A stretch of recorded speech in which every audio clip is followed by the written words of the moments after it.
சந்திரமதி பிறப்பு இந்த நாடகத்தில் யாரு நான் வந்திருக்கின்ற பொழுது யாரு, என்னுடைய பெயர் என்ன, நான் எதற்காக வந்திருக்கிறேன், என்னால என்னெல்லாம் நடக்க போகிறது இதெல்லாம் நான் ஒன்னுடாம சொல்லிக்கொண்டே வருவேன். நீ எக்கச்சக்கம் ஏடாகோடம் விட்டு வார்த்தைகளை என்னிடத்துல கொட்டி அடக்க கூடாது. சரிங்க, ஆகட்டும். கேட்கும் கேள்விகளுக்கு பதில் மட்டும் தான் சொல்லணும். பதில் மட்டும் சொல்கிறேன். இல்லன்னா என்ன மாதிரி மோசமான ஒரு பொம்பளை நீ வாழ்க்கையில பாத்துருக்கவே முடியாது. அப்படிங்களா? அப்படின்னு பேசல.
அதாவது ஹரிச்சந்திரன் சந்திரமதி இந்த பிறப்பு நாடகத்தில் நீங்கள் வந்திருக்கிறீங்களே, நீங்கள் யார்? உங்களுடைய பெயர் என்னங்க? கண்ணம்மா. உங்களால் இன்று என்ன நடக்க போகிறது? வானத்தில் ஆயிரம் ஆயிரம் நட்சத்திரங்கள்லாம் பூத்து இருக்குதா குலுங்கி கொண்டிருந்தாலும் ஒரு நிலவுக்கு ஈடாக முடியுமா? முடியாது தாயே. அது போல அந்த ரங்க மாதர் மெச்சிட சுந்தரமாக வாழ்ந்த நான் மச்ச விழியழகி உச்சமில்லாத ரூபி. ஆமாடா, என்னடா அப்படி பாக்குற? மேல வரைக்கும் உச்சமே இல்லாத ரூபின்னு சொன்னீங்களா, அதனாலதான். சொல்லுங்க. ஏன் எனக்கு என்னத்துல குறை சொல்லுவேன்? எனக்கு சுத்தி சுத்தி பாக்குறான். நல்லா இருக்கீங்க. நல்லா குருநாசாமி கால ரேஸ் குதிரை ஆட்டமா இருக்கிறேன். நீ கொடுத்தா கொரோனால சிக்கிற குரங்காட்டு இருக்கிற. நான் ஏதாவது கேட்கறேன்னா நான் அதுட்டே சொல்றேன்னா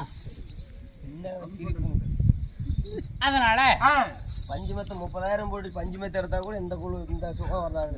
பொண்டாட்டியாட்ட கொழாய் இருக்கிற இடம் தெரியாம இருக்கணுமா? ஏன்டா டே, ஒரு பொம்பளைன்னா வீட்டு வாசல் முன்னாடி இப்படி உக்காந்துட்டு இருந்தா பாக்குற சனம் பரவாயில்லடா, லட்சுமி கடாட்சமா இருக்கிறான்னு சொல்லணும். கட்டினா புருஷனா கைப்பிடிச்சு வீதியில வழியா நடந்து வந்தா மகராசு எல்லாரும் தான் பொண்டாட்டி கட்டினாங்க, நானும் தான் கட்டி இருக்கிறேன். எப்படி பாரு போறது ஜோடி பார்த்தா அப்படி இருக்குன்னு சொல்லணும்டா. பாக்குறீங்க இருக்கிற கொடுத்த இடமும் தெரியாத, கொழாய் இருக்கிற இடமும் தெரியாத பொண்டாட்டி கட்டி என்னத்த கடை புண்ணியம்? பிரயோஜனம் இல்ல. அப்படியே நான் சீலை தூக்கி சொருவிட்டேங்க. வீதியில நடந்தனா அப்படியே ஆம்பளை இருந்து பொம்பளை வரல, எல்லா கண்ணு என் மேலதான் இருக்கும். பொம்பளை படாது, எல்லாம் பூந்து அடிச்சு ஓடி போயிடுவாங்க வீட்டுக்கு.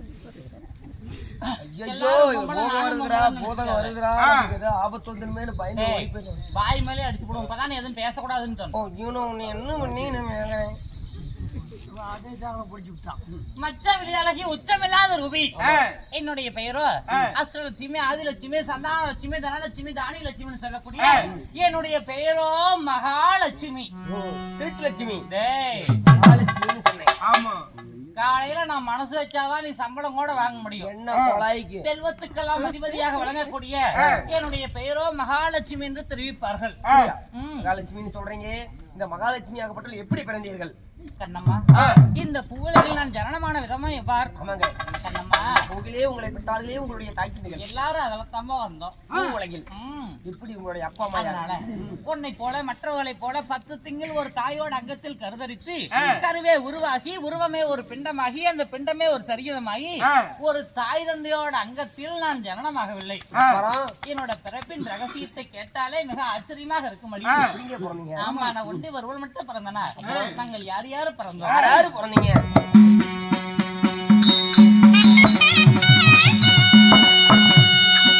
அம்மா, எங்க தேவாதி தேவரெல்லாம்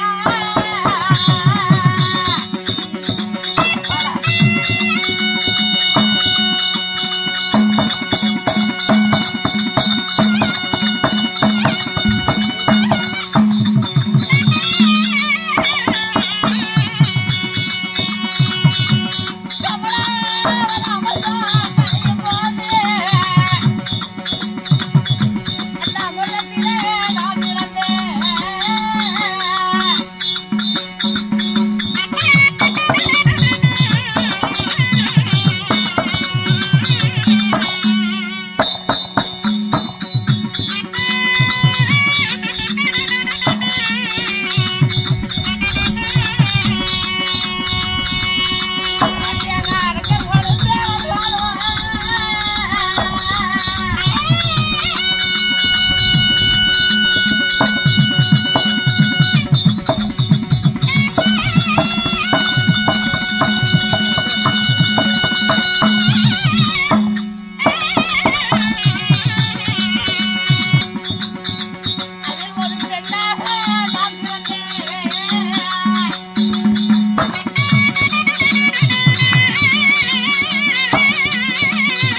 அம்மா தாயே, தாதிமார்களா, ஆதிலட்சுமி மகாலட்சுமின்னு சொல்றீங்க, நீங்கள் எப்படி பிறந்தீர்கள்? என்னுடைய பிறப்பின் ரகசியம் தான் என்ன? எப்படி பிறந்தீர்கள்? அன்று ஒரு நாளையில உலகை நன்மையை கருதி தேவர்களும் அசுராதி கூட்டங்களும் ஒன்றாக சேர்ந்து தேவ அமிர்தம் ஒன்று கிடைந்தாங்க. ஏன் அமிர்தம்? உண்மையாக சரிங்க. பார்க்கடலை பாண்டமாக வைத்து, அதாவது வாசகன் சொல்லக்கூடிய நாகப்பாம்பை இணைக்கையராக வைத்து சந்திரனை தூணாக நிறுத்தி இந்த தேவர்கள் எல்லாம் வாழ்புறமாக இந்த அசுராதி கூட்டமெல்லாம் தலைபுறமாக நின்று அமிர்தம் கிடைந்தாங்களாம் அன்று ஒரு நாளையில. அப்படி அமிர்தம் கிடைக்கின்ற பொழுது அதில் முதலாக ஒரு மூதேவி என்று ஒரு பெண் பிறந்தார். மூதேவி என்று ஒரு பெண் பிறந்தார். இரண்டாவதாக இந்த ஸ்ரீதேவி நான் பிறந்தேன். ஸ்ரீதேவி பட்டத்து வெள்ளையானை, பாரிஜாத மலர், 32 படி சிம்மாதனம், வேட்ட நாய், வெள்ள குதிரை, வெஞ்சாமிர்தம், ரம்பை, ஊர்வசி, மேனகை, ரதி தேவி, சித்ரா, விசித்ரான்னு சொல்லக்கூடிய நாட்டிய பெண்களும் 7 பேர் பிறந்தாங்க. அது மட்டும் இல்லையடி, அதுல 66,000 கண்ணேஸ்வரிகள் நாங்க பெண்ணாகவே ஜனனமானோம். பெண் பிள்ளைகளாவே. அப்படி நான் பெண்ணாக ஜனனமான உடனே என்னை யாருக்கு தகுமென்று என்னை யாருக்கு கல்யாணம் செய்து கொடுத்தாங்க? திருமணம். ஆமா. ஏன் நடந்தது? உங்களுடைய கணவர் எப்பேற்பட்டவர்? ஏன் எனக்கு கல்யாணம் ஆச்சுன்னு சொன்னா அப்படி ஒரு ஆச்சரியமா கரண்டு மரத்துல நாய் போய் தொட்ட ஷாக் அடிக்கணும் அந்த மாதிரி கல்யாணங்களா அப்படின்னு கேக்குறேன். ஏண்டா உங்களுடைய கணவர் ஏண்டா என்னை பார்த்தா உனக்கு ஒரு பெண்ணாகவே தெரியலையா? நான் தான் சொன்னல, எதுவும் பேச முடியாது. ரேஸ் குதிரையாட்டமே இருக்கிறீங்க. அப்படியா? தேவடியால செத்து போயிருவாங்க. நாளைக்கு பேசிக்கலாம். கழுத்தை அறுத்து விட்டுருண்டா தாயோலி. நான் யாரை கல்யாணம் செய்ய அவர் எப்படி அனுமதி இல்லாம நீ என்ன தொடக்கூடாது. ஆண்களை கண்டா நான் கிட்ட நின்று பேச மாட்டேன், பிடிக்காது. ஏன் நோவுங்களா? என்ன நோவுங்களா? ஆம்பளைங்கன்னா ஏன் பிடிக்காது? எனக்கு எப்பவுமே அப்படிதாண்டி. அப்படியா? அப்படி கல்யாணம் பண்ணபடி சொல்லுவீங்க. உங்கள் கணவரை மட்டும் எப்படி ஆள விடுவீங்க? என்னுடைய திருமண வாழ்வு எப்படி நடந்து முடியும்? திருநங்கை மாதிரிதான், அதனாலதான் ஐயப்பன் கோயில் பூசாரி பொம்பளைங்களாவது. என்னுடைய திருமண வாழ்வு எப்படி நடந்து முடிந்தது தெரியுமா? சொல்லுமா. அம்மி மெதித்து அரசாணி அறிய, பச்சை பந்தல் அறிய, 10 சபை அறிய, என் கழுத்துல திருமாங்கல்யம் சுடினாரே என் கணவர் யாரடியம்மா சொல்லவா?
கல்யாணம் செய்த என்னுடைய கணவர் யாரு? ரொம்ப இழைச்சு போயிட்டீங்கம்மா. என்னடா பண்ணட்டும்? நாளுக்கு நாளா சாப்பாடு இறக்கு 2 வீட்டு சாப்பாடு நீ ஏத்துனா அப்புறம் எப்படி? நான் இழைச்சி அரோடமா போயிட்டேன். என் பழைய வீடியோ எல்லாம் மாதிரி அவளுக்கு இப்ப மட்டும் ரொம்ப ஒல்லியாகி போயிட்டேன். நீயாவது பரவாயில்ல, எனக்காக ரொம்ப மனசு லைட்டா தொட்டினா சாவர மாதிரி இருக்குது. மொல்ல மேலத்தோடு ஒரு வயசானவங்க எல்லாம் வந்து ஏதாவது ஒண்ணு ஆயா யாராவது வயசானவங்க வந்து உன்னை அம்மா அந்த ரோட கிராஸ் பண்ணி விடுமான்னு சொன்னா அவங்க எல்லாம் நிலைமை என்ன யோசிச்சு பாரு. குடிச்சு இழுத்தினா சொரக்கணும் போய் லாரியில் விழுந்துருவாங்களாடு. மொல்ல பண்ணு எதுவா இருந்தாலும் கைய தூக்கி டம்மார்னு அடிச்சு சோடி போன சொல்லாத அடி வைக்கிறப்பா பண்ண சாமி. உனக்கு வலிக்காது, எறும்பு கடிச்ச மாதிரி இருக்கும். சரி போடா. சொல்லுமா சொல்லு. கொலாய் போற அப்படி சொல்லணும். வெட்டி போட்டா 2 ஊருக்கு கறி ஆவாளாட்டு முடியல. கொலாய் மட்டும் குறவழியவா உள்ள கொள்ளு போட்டு யாரு தட்டை கட்டல. சரி, உங்களுடைய கணவர் எப்பேற்பட்டவர்? வைகுண்டத்தை ஆண்டு வரக்கூடிய நந்தநந்தன நாராயணன் ஆதிமூல லோகநாயகன் சங்கு சக்கரன் ஜானகி மணவாளன் ஸ்ரீமந்த கண்ணன் தான் என்னுடைய கணவர். அப்படியா? ஆமா. ஸ்ரீமந்த புருஷன் விட்டுட்டு ஓடி போயிட்டாருன்னு கேள்விப்பட்டேன். ஏன்னா அந்த அளவுக்கு கொடுமை பண்ணிருக்குன்னா என்னடா என்ன இவ்வளவு கேவலமா பேசுற? பார்த்தாவே தெரியுது புருஷன் விட்டுட்டு ஓடி போயிட்டாரு. சரி, நானும் சும்மா ஓடி இருந்தா நீ என்ன பண்ணுவ? நான் எதை பார்த்து சரி பட்டலாம் அப்படியே அனத்தா எடுத்து ஆலமரம் அப்படி கொட்டப்பல்லா சாமி கேட்டாவா ஆமா. கோமாளி காலையில இந்த அம்மா உனக்கு சித்தி ஆவலா? ஏடா இப்படி பேசுற? அவன் சித்தியாவது அம்மாலாவது அவன் எல்லாத்தையும் சரிம்மா. அப்படி சிறுமந்த கண்ணனை கல்யாணம் செய்து நாங்கள் எந்த ஒரு குறைபாடும் இல்லாமல் நான் செல்வத்துக்கெல்லாம் அதிபதியாக வழங்கக்கூடிய என் பெயர் மகாலட்சுமி. மகாலட்சுமி சொல்றீங்க. நாங்கள் சீரும் சிறப்புடன் ஆட்சி புரிந்து வந்தாலும் நான் எதுக்காக வந்தேன் தெரியுமா? என்ன காரணம்? என்ன காரணம்? சரி காலக்கதிர முடித்து நந்தவன சென்று நறுமலைகள் படித்து என் ஆண்டவராகி பொற்பாதங்களுக்கு அதாவது பாத பூஜை செய்வது அங்களுக்கு வேலை. உங்களுடைய கணவரை இன்றைக்கு சந்திக்க வேண்டும். சரிங்க, உடனடியாக அவரை அழைத்து வருகிறேன். அம்மா சின்ன சின்ன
இதே நேரத்தில் லட்சுமி ஆகப்பட்டவர் கணவராகப்பட்ட இன்னும் பிரச்சனை இல்லை சாயில